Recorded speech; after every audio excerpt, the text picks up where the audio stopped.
മുല്ലപ്പൂ വേണോ? മുല്ലപ്പൂ നിക്ക്. 2 മുഴം എടുത്തോ. ഞാൻ വെക്കാം. ഹായ്, വൃത്തിയായിട്ട മണം.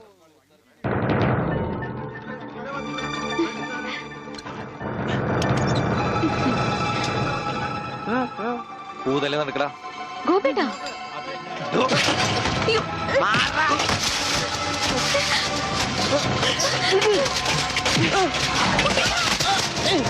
ഉണ്ണി, ഇനി അവനെ തൊട്ടതിന്റെ കൈ ഞാൻ വെട്ടും.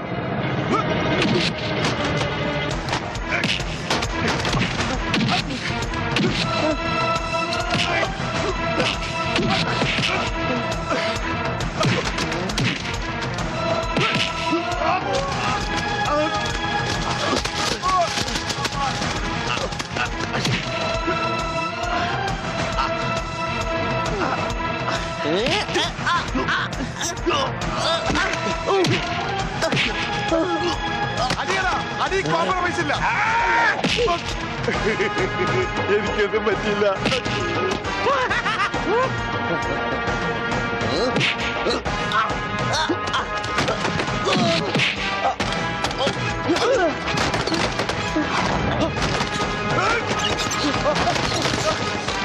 അടിയടാ അവനെ.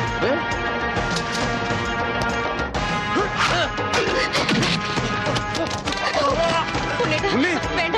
അവന്റെ തലക്ക് തരും. അയ്യോ അയ്യോ വേണ്ട.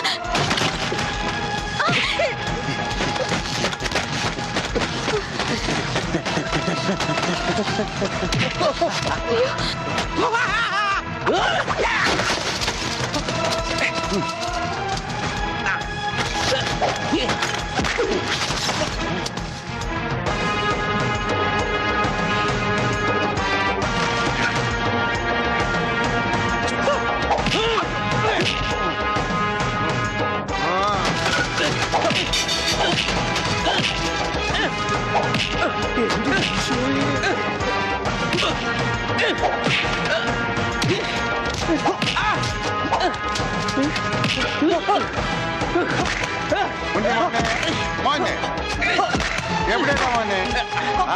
ഇവിടെയാണ് തല്ലി.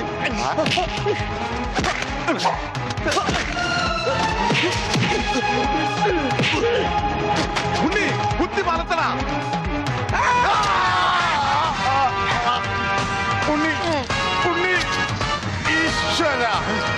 ഇതെന്താ ചേനെ? ഇതെന്താ തക്കാളി? അയ്യോ, വെച്ചേക്ക് വളർത്ത. അടിയടാ.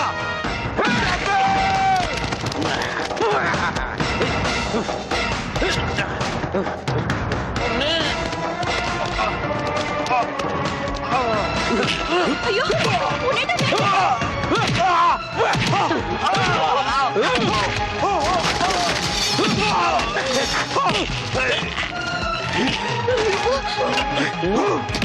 അമ്മേ, അയ്യോ.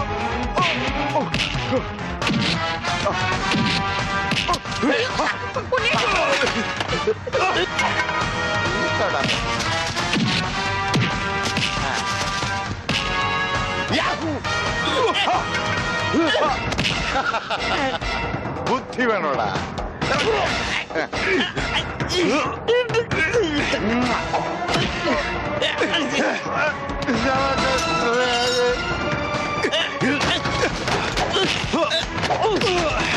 ഉണ്ണി വേണ്ട.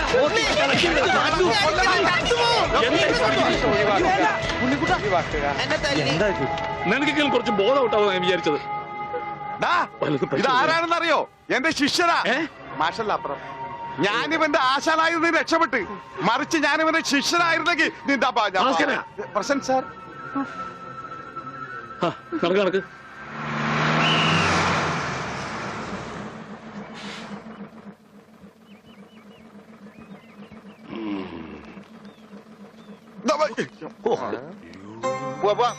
ഒരാളും കൂടി ഉണ്ട്. വേണ്ട വേണ്ട, ഇങ്ങോട്ട് വന്നിട്ട് കടം പറഞ്ഞു. ഇനി തിരിച്ചു കയറുന്നോ?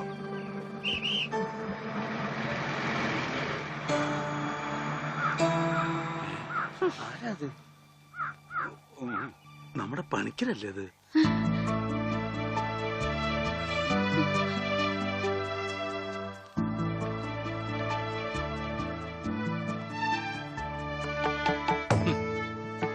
താൻ എവിടെയായിരുന്നു പഠിക്കണേ? താനെന്താ ഒന്നും മിണ്ടാത്തെ? എന്റെ മാഷേ, മാഷുടെ മകൻ ഉണ്ണികൃഷ്ണനില്ലാതെ ഞാൻ എങ്ങനെയാ നാട്ടിലേക്ക് മടങ്ങി വരിക? അതുകൊണ്ടാ ഇത്രയും നാൾ ഒളിവിൽ കഴിഞ്ഞത്. അവനെ നഷ്ടപ്പെട്ട അന്ന് മുതല് മാഷ് കൊടുക്കണ പരസ്യം ഞാൻ കാണാറുണ്ടായിരുന്നു. ഇപ്പൊ കുറച്ചു കാലമായിട്ട് പരസ്യം കാണാതെ ഇപ്പൊ ഞാൻ വിചാരിച്ചു ഉണ്ണി വന്നൂന്ന്, അല്ലെങ്കിൽ മാഷ് മരിച്ചു എന്ന്. ഇതിലേതാ മാഷെ സംഭവിച്ചത്? ഇടോ പണിക്കരെ, ഉണ്ണി വന്നു. ഉണ്ണി വന്നു. എവിടെ നിക്കണു? ഉണ്ണി, നീ അങ്ങ് തടിച്ചേ നിക്കണു. ഉണ്ണി, ഓ അയ്യോ, തൃപ്തിയായി. മോനെ, അയ്യോ, ഇത്രയും കാലം അലഞ്ഞു തിരിഞ്ഞ് നടന്നെങ്കിലും അതിനൊരു പരിസമാപ്തി ദൈവം തന്നൂല്ലോ. എന്റെ ഉണ്ണി, അന്ന് നീ എവിടേക്കാ പോയേ? പണിക്കരെ, മുണ്ട് മുറുക്കി കൊടുത്തോളൂ കേട്ടോ. കഴിഞ്ഞ 10-17 കൊല്ലമായിട്ട് മുണ്ട് മുറുക്കന്നെ നടക്കണേ, പട്ടിണിയായിട്ടേ. ഇത്ര കാലം പണിക്കരേട്ടൻ എവിടെയായിരുന്നു? അത് പറഞ്ഞാലും തീരില്ല. കൊറേ കാലം തമിഴ്നാട്ടില് ரொம்ப അഴകാന ഇടം, അങ്ങേ നിന്നും കർണാടക, പിന്നെ കൊറേ കാലം ഹിന്ദിക്കാരുടെ കൂടെ. ഹരേ വിളിച്ചപ്പാടേ, ഹിന്ദിമേ ബോലോ ബായ്. അച്ഛാ, അച്ഛാ, ബഹുത്ത് അച്ഛാ. ഓ, ഈ നാട്ടിൽ ഒരാൾക്കെങ്കിലും ഹിന്ദി അറിയാലോ. ഏതായി കുട്ടി? അല്ലേ, പണിക്കരുടെ മകളാ. ഓഹോ, ഏത് പണിക്കരുടെ? ഓ അച്ഛാ, അച്ഛൻ എന്നെ മനസ്സിലായില്ലേ? അച്ഛന്റെ അമ്മുവാ ഞാൻ. അമ്മോ, മോളെ, അച്ഛനെ എന്നെ മനസ്സിലായില്ലോടി. അമ്മോ, മോളെ. അച്ഛന് മോനെ മനസ്സിലായിട്ടാ. കെട്ടിപ്പിടിച്ചോ.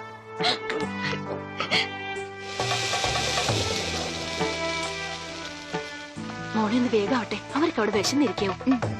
ഇപ്പൊ നമ്മളെ നാട് കണ്ടിട്ട് പണിക്കർക്ക് എന്ത് തോന്നണം? ഇത്രയും പുരോഗതി ഈ നാട്ടിനുണ്ടാവും ഞാൻ സ്വപ്നത്തിൽ പോലും വിചാരിച്ചു. ഞാൻ ഇവിടുന്ന് പോകുമ്പോ കോണവും പോലും ഉടുക്കാത്തവര് ഇപ്പൊ പാന്റ് ഇട്ട് നടക്കണു.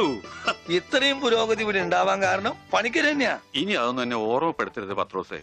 ഉണ്ണി കൈവിട്ട് പോയ പിന്നെ അവനെ അന്വേഷിച്ച് ഞാൻ ഊര് തെണ്ടി നടക്കുകയായിരുന്നു. ഇപ്പൊ സന്തോഷായി, ഉണ്ണി തിരിച്ചു വന്നൂലോ. അതിനേക്കാൾ വലിയ സന്തോഷം ഈ കൊല്ലത്തിലെ പൂരത്തിന് പങ്കെടുക്കാലോ. എന്റെ പണിക്കരെ, താൻ പോയേ പിന്നെ പൂരം ഒന്നൊരു പൂരമല്ല. എന്നാ ഇത്തവണ നമുക്ക് പൂരം പൊടി പൂരാ. അതെങ്ങനെയാ? ഒരു നാടകം തന്നെ ആയിക്കോട്ടെ. അതൊക്കെ ഇനി നടക്കോ ചേട്ടാ? എന്താ നടക്കാതെ? ഒരു 9 നാടകം എഴുതി ഞാൻ പെട്ടിയിൽ വെച്ചിട്ടുണ്ട്. കർത്താവേ, 9 നാടകോ? 10 ദിവസേട്ടാ, അങ്ങനെയാണ് ഈ രാത്രി നവരാത്രി ആവും. ഇത് നടക്കില്ല. ഈ ബന്ധം തുടരാൻ ഞാൻ അനുവദിക്കില്ല. കണ്ട കള്ളിമുൾ കാടുകളിലും തേയില തോട്ടങ്ങളിലും കെട്ടിപ്പിടിച്ച് നടന്ന് പാട്ട് പാടുന്നതല്ല പ്രേമം. അവിടെ മ്യൂസിക്.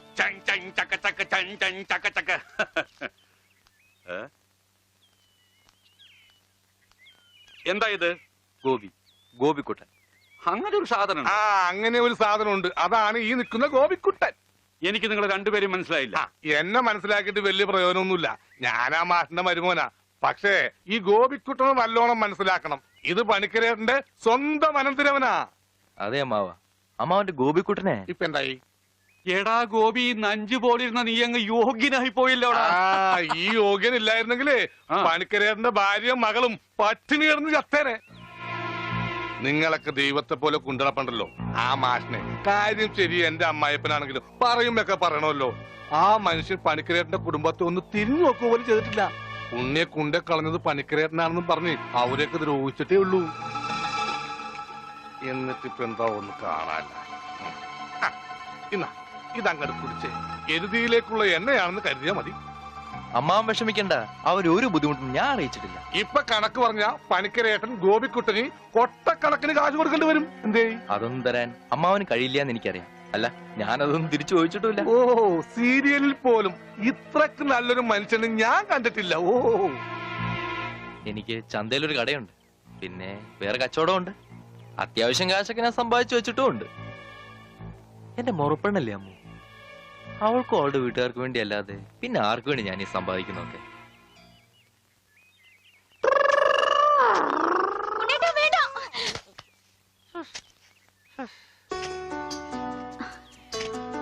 എന്താ ഓടാത്തെ?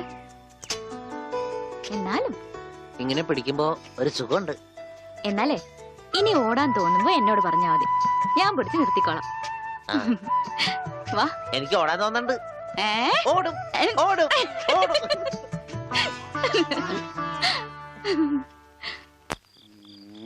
देखो बेटी देखो देखो बेटी देखो എന്താ ഇത്?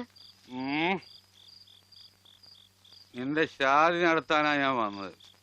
മനസ്സിലായില്ലേ? ഷാദി എന്ന് വെച്ചാ തിരുമണം. ഷാദി കാ കപ്പട.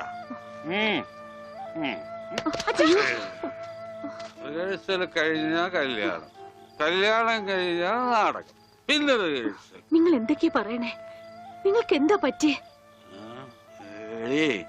കല്യാണം കഴിഞ്ഞ റിഹേഴ്സൽ, അതിനു മുമ്പ് റിഹേഴ്സൽ വെച്ചാൽ ശരിയാവില്ല.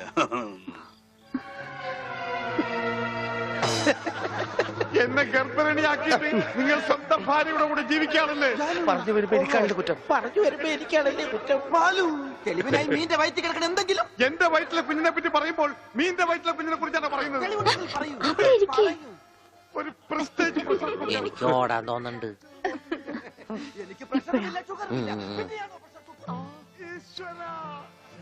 ഞാൻ ഓടാൻ പോവാ. അതെല്ലാം പോട്ടെ, 45 രൂപ 50 പൈസക്ക് ബോംബെ ഡൈങ്ങിന് ഒരു ബെഡ്ഷീറ്റ് വാങ്ങിച്ചെന്ന് ഓർമ്മയുണ്ടോ? എല്ലാം പച്ചക്കള്ളം. ഞാൻ ബോംബെ കണ്ടിട്ട് പോലുമില്ല. നീ ബോംബെ കണ്ടിട്ടില്ല? എങ്കിൽ പോയി കണ്ടിട്ട് വേണം. തെണ്ടി തയ്യക്കാരാ. എന്താണ് വെളിച്ചപ്പെടാൻ ചവിട്ടി വെച്ചെന്നാണല്ലോ. അവൻ ഡയലോഗ് തെറ്റിച്ചിട്ടില്ല. ഈശോയെ ബോധം പോയാ? അവന് ബോധം പണ്ടേ ഇല്ല. അത് കാര്യം വെക്കണ്ട, വിട്ടേക്ക്. ആരും പോകരുത്. നാടകം തുപ്പം പുനരാരംഭിക്കും.